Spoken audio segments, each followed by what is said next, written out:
Hello నమస్తే అస్సలం వాలేకుమ్. ఈరోజు మనం పైనాపిల్ జ్యూస్ తయారు చేసుకుందాం. పైనాపిల్ జ్యూస్ అందరూ తయారు చేస్తారు కదా, టేస్టీగా ఉంటుంది కదా. మనం కూడా ఈరోజు పైనాపిల్ జ్యూస్ తయారు చేసుకుందాం.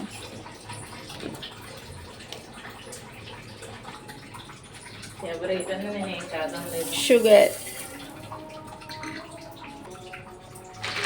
ఇప్పుడు ఐస్ ముక్క వేసుకుందాం.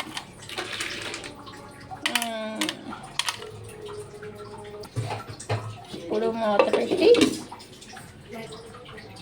ఇప్పుడు కొంచెం వాటర్ వేసుకొని మళ్ళీ మెత్తగా పేస్ట్ లాగా చేద్దాం. ఇదిగోండి జ్యూస్ తయారైపోయింది కదా. ఇప్పుడు జ్యూస్ని మనం ఇందులోని మొత్తం జ్యూస్ని వడగట్టుకోవాలి.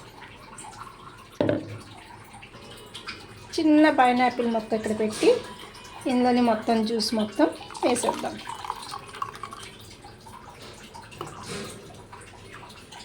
Very good.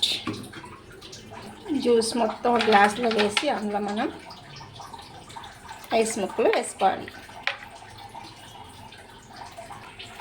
అంతేనండి, ఎంతో టేస్టీగా ఉన్న పైనాపిల్ జ్యూస్ రెడీ అయిపోయింది. సింపుల్గా పైనాపిల్ జ్యూస్ ఇలాగ ఇంట్లో తయారు చేసుకోండి. మీకు వీడియో నచ్చినట్లయితే లైక్ చేయండి, షేర్ చేయండి, సబ్స్క్రైబ్ చేసుకోండి. ప్లీజ్ లైక్ చేయడం అస్సలు మర్చిపోకండి. Thank you.